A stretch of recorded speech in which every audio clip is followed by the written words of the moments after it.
मुख्यमंत्री देवेंद्र फडणवीस बोलतायत, थेट जाऊया। करता युनिक आयडी आहे, तसा कामांकरता देखील युनिक आयडी तयार करण्याचा आम्ही निर्णय घेतलाय।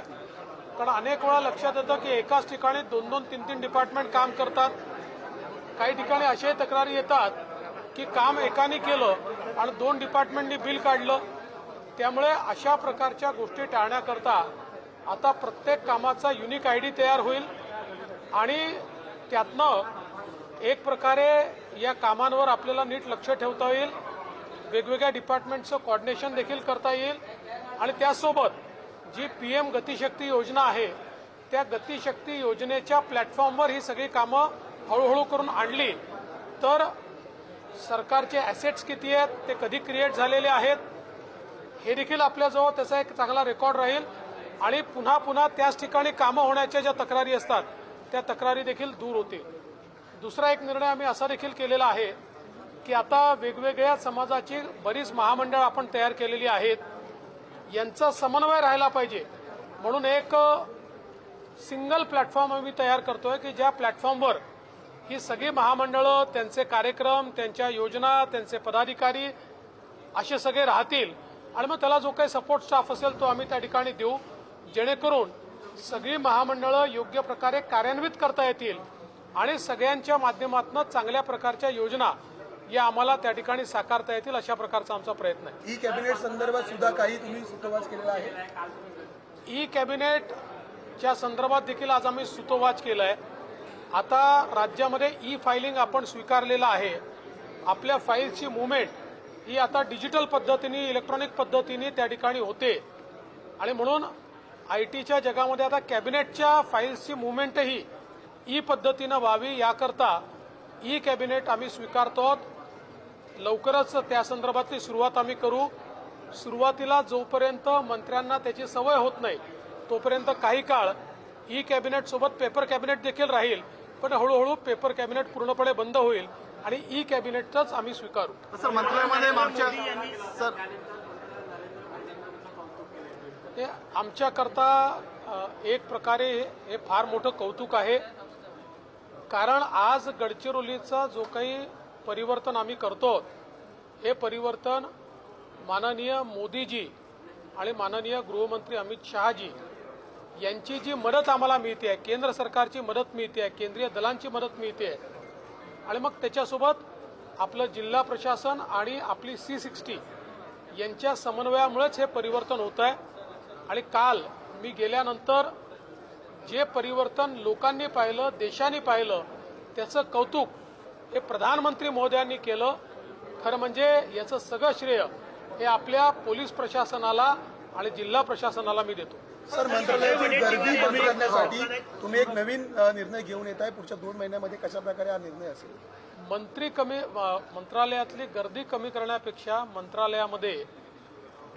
मंत्रालयाच्या सुरक्षेच्या दृष्टीनं त्या ठिकाणी आलेला प्रत्येक माणूस हा आयडेंटिफाय झाला पाहिजे, अनआयडेंटिफाईड कोणी येता कामा नये या दृष्टीनं एक नीट सुरक्षा सिस्टीम मंत्रालयाची आम्ही तयार करतो, ज्याच्यामध्ये प्रत्येकाला आपलं रजिस्ट्रेशन करावं लागेल। ते त्यांना ऑनलाईनही करता येईल, इथे येऊन करण्याची आवश्यकता नाहीये आणि त्यातनं त्यांना पास जनरेट होईल, तो पास घेऊनच त्यांना आत येता येईल, जाताना तो पास त्यांना वापस करावा लागेल। त्यामुळे कोण व्यक्ती किती वेळ कुठे आहे, म्हणजे बरेच वेळा लोक असं म्हणतात की मंत्रालयामध्ये दलाल फिरतात, तर अशा प्रकारचे कोणी आहेत का जे रोज येतात आणि इथेच थांबतात, याची माहिती ही या माध्यमातून निश्चितपणे मिळणार आहे। त्यामुळे एक चांगली सुरक्षेची सिस्टीम ही मंत्रालयामध्ये आम्ही उभी करतो आणि यासोबत असंही लक्षात आलेलं आहे की मंत्रालयामध्ये येणारे 70% तक्रारी या जिल्हा स्तरावर सुटण्यासारख्या असतात, पण तिथे सुटत नाही म्हणून लोक मंत्रालयापर्यंत येतात। त्यामुळे त्याही संदर्भात एक रोबस्ट ग्रीव्हान्स रिड्रेसल सिस्टीम आम्ही तयार करतो की जेणेकरून जिल्हा स्तराच्या तक्रारी जिल्ह्यातच सोडवल्या गेल्या पाहिजेत, लोकांना त्या तक्रारी घेऊन मंत्रालयात येण्याची आवश्यकता पडू नये। सर, पहिल्या कॅबिनेटमध्ये महसूल विभागाने खूप शेतकऱ्यांच्या दृष्टिकोनातून महत्वाचा निर्णय घेतलाय।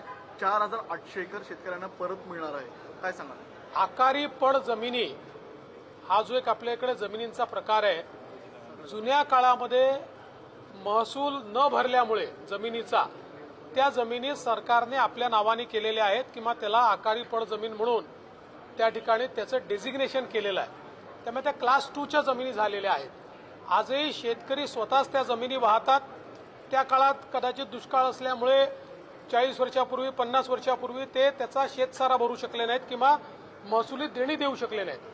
आता त्या जमिनींची किंमतही वाढली आहे. त्या जमिनी क्लास 1 मध्ये म्हणजे त्यांच्याच नावाने करता येतील याकरता आपण अमेंडमेंट कायदा आणतोय. त्या कायद्याला आज आम्ही मान्यता दिली आहे.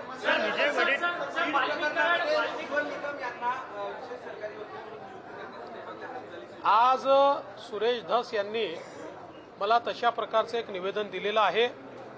मी माननीय उज्ज्वल निकमजी यांना फोन करून विनंती केलेली आहे. त्यांनी मला सांगितलं की मला 1-2 दिवस द्या, कारण माझ्याकडे ज्या केसेस आहेत त्या केसेसचा मला एकदा नीट हे करून पण या केसला अधिक वेळ द्यावा लागणार आहे. त्यानुसार मी निर्णय घेतो. पण मी त्यांना विनंती केलेली आहे. मला असं वाटतं त्यांनी जर होकार दिला तर निश्चितपणे त्यांची अपॉइंटमेंट आम्ही करू.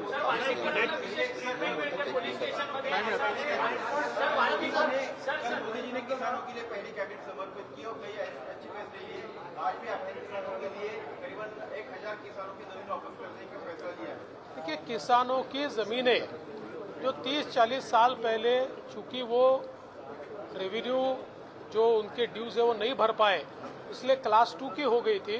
उनको क्लास 1 की करके किसानों को वापस करने का फैसला हमारी सरकार ने लिया. हाँ, सर, लालू प्रसाद यादव आता म्हणतात सर लालू प्रसाद यादवांनी कारण की ज्या पद्धतीने बीड पोलीस स्टेशनमध्ये पॉट नेतात आहेत त्या संदर्भात आमदार ट्विट करतात आहेत. तुमच्या पाठी असलेले सुरेश धस देखील या सगळ्या संदर्भात सातत्याने आवाज उठवतात. विरोधक म्हणतात की हा लाडका आरोपी आहे का सरकारचा? असं आहे, न पाहता केवळ प्रसिद्धी मिळवण्याकरता हे जे काही बोललं जातं त्यांना केवळ प्रसिद्धी पाहिजे. पोलिसांनी स्पष्ट केलं, ॲडिशनल पोलीस कुमक तिथे आलेली आहे, ॲडिशनल पोलीस कॉन्स्टेबल त्या ठिकाणी आले आहेत. त्यांना काय जमिनीवर झोपवायचं? त्यांच्याकरता आणलेले कॉट आहेत. पण काही लोकांना प्रसिद्धीची हाव असल्यामुळे ते कोणी म्हणते एन्काउंटर होणार, कोणी म्हणतं अजून काय होणार. ही प्रसिद्धीची हाव आहे, बाकी काहीच नाही. सर, लालू प्रसाद यादव म्हणतात की सारे गिले शिकवे भुलाकर हम नीतीश जी को गले लगा लेंगे. ही बदललेली भूमिका म्हणावी त्यांची. असं आहे, कितीही लालूजींनी स्वप्न पाहिले तरीही ते मुंगेरी लालचेच हसीन सपने राहणार आहेत. ते स्वप्न पूर्ण होऊ शकणार नाही. लालू ने कितने भी सपने देखे तब भी वो मुंगेरी लाल के हसीन सपने ही होंगे, वो पूरे होने वाले नहीं है. तर मुख्यमंत्री देवेंद्र फडणवीस बोलत होते. राज्यातील तब्बल 963 शेतकऱ्यांसाठी फायदा होणारा निर्णय घेण्यात आलाय. मंत्रिमंडळ बैठकीतील निर्णयावरती मुख्यमंत्री देवेंद्र फडणवीस बोलत होते. प्रत्येकाला आता ई कॅबिनेट संदर्भात लवकर निर्णय घेण्यात येणार असंही देवेंद्र फडणवीस म्हणालेत. महत्त्वाचे निर्णय या मंत्रिमंडळ बैठकीत घेण्यात आलेत.